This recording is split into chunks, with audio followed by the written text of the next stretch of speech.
తెలంగాణ రాజకీయాల్లో BRS MLC Kalvakuntla Kavitha అంశం ప్రస్తుతం హాట్ టాపిక్ గా మారింది. అధినేత కేసీఆర్ కు ఆమె రాసిన లేఖ బయటకు రావడంతో ఆ పార్టీలోని అంతర్గత విషయాలు బయటపడ్డాయి.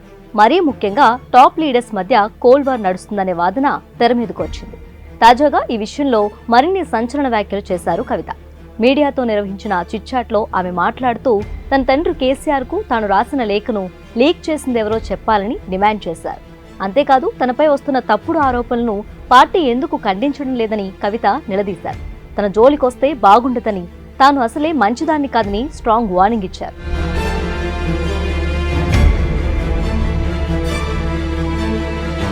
తనపై, తన రాజకీయ భవిష్యత్తుపై జరుగుతున్న కుట్రలపై స్పష్టంగా మాట్లాడారు కవిత. బీఆర్ఎస్ లోనే ఉన్న కొందరు కువాట్లు తనను ఓడించేందుకు ప్రయత్నించారని అన్నారు. సొంత పార్టీ నేతలే ఎంపీ ఎన్నికల్లో తనను ఓడించారన్నారు. పెయిడ్ న్యూస్లు వేసి లేఖల్ని లీక్ చేసి బీజేపీలోకి బీఆర్ఎస్ ను కలిపే కుట్రలు చేస్తున్నారని విమర్శించారు. తనపై కుట్రలు జరుగుతున్నాయని, తనను బీఆర్ఎస్ నుంచి బయటకు పంపించేందుకు ప్రయత్నాలు జరుగుతున్నాయని కవిత ఆరోపించారు. నేను జైలులో ఉన్నప్పుడు బీఆర్ఎస్ ను బీజేపీలో కలపాలని ప్రస్తావించారు. కానీ నేను నిరాకరించా.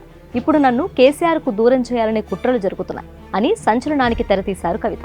అమెరికా నుంచి వచ్చేలోపు తనపై భయంకరమైన కుట్ర జరిగిందని, తనను పార్టీకి దూరం చేస్తే ఎక్కువ లాభం పొందేది ఎవరో అందరికీ తెలుసునని కవిత అన్నారు.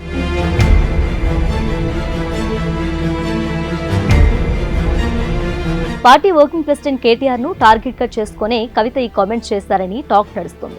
వర్కింగ్ ప్రెసిడెంట్ గా ఉండాలంటే ట్వీట్లు చేయటం మాత్రమే కాదు, కార్యాచరణ చూపించాలి.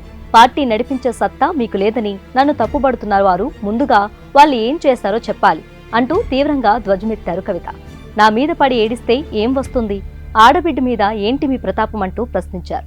గ్రీకు వీరులను పట్టుకోండి అంటే గ్రీకు వీరులు తనపై దాడి చేస్తున్నారని వాపోయారు. మీ తెలివి ప్రతిపక్ష నేతలపై చూపించండి. నాకు నీతులు చెబుతున్న బీఆర్ఎస్ నేతలు పార్టీ ప్రయోజనాలపై దృష్టి పెడితే బాగుంటుందని సెటైర్లు విసిరారు. పార్టీ ప్రెసిడెంట్ కు నోటీసులు వస్తే లేని హంగామా ఇతరులకు వస్తే ఎందుకని ప్రశ్నించారు కవిత.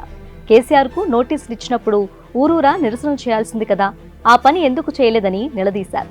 పార్టీలో కోవాట్లు ఉన్నారని చెప్పినప్పుడు వారిని ఎందుకు పక్కన పెట్టడం లేదని ప్రశ్నించారు.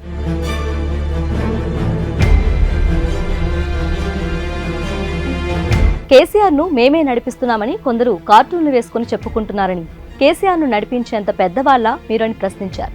గత 25 ఏళ్ల నుంచి మా నాన్నకు లేఖలు రాస్తున్నానని, 100 లేఖలు రాశానని, ప్రతిసారి లేఖ చూడగానే కేసీఆర్ చదివి చించేస్తారని, కానీ ఈసారి ఏమైందో ఆ లేఖ బయటికి వచ్చిందన్నారు. నాకు కేసీఆర్ మధ్య దూరం పెంచే కుట్ర జరుగుతుందని, నన్ను దూరం చేస్తే ఎవరికి లాభమో అందరికీ తెలుసునన్నారు. కాంగ్రెస్ పార్టీ ఓ మునిగిపోయే నావ అని, అలాంటి పార్టీతో రాయబారాలు జరిపే అవసరం తనకు లేదని కవిత చెప్పుకొచ్చారు. తాను వారిలా చిచోరా రాజకీయాలు చేయనని, హుందాగా ఉంటానని తెలిపారు. పార్టీ చేయాల్సిన పనులు జాగృతి తరపున తాను చేస్తున్నానని చెప్పుకొచ్చారు. పార్టీ కోసం చేయాల్సిన సగం పని నేను జాగృతి తరపున చేస్తుంటే నాపై విమర్శలు చేస్తారని మండిపడ్డారు.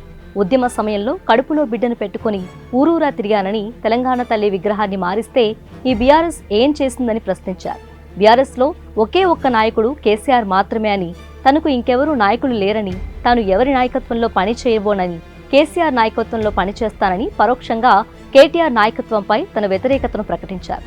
తాజా పరిణామాలపై కేసీఆర్ ను ఎప్పుడు కలిసేది ఇప్పుడే చెప్పలేనని, ఇందుకోసం నేను డెడ్ లైన్ ఏమీ పెట్టలేదన్నారు.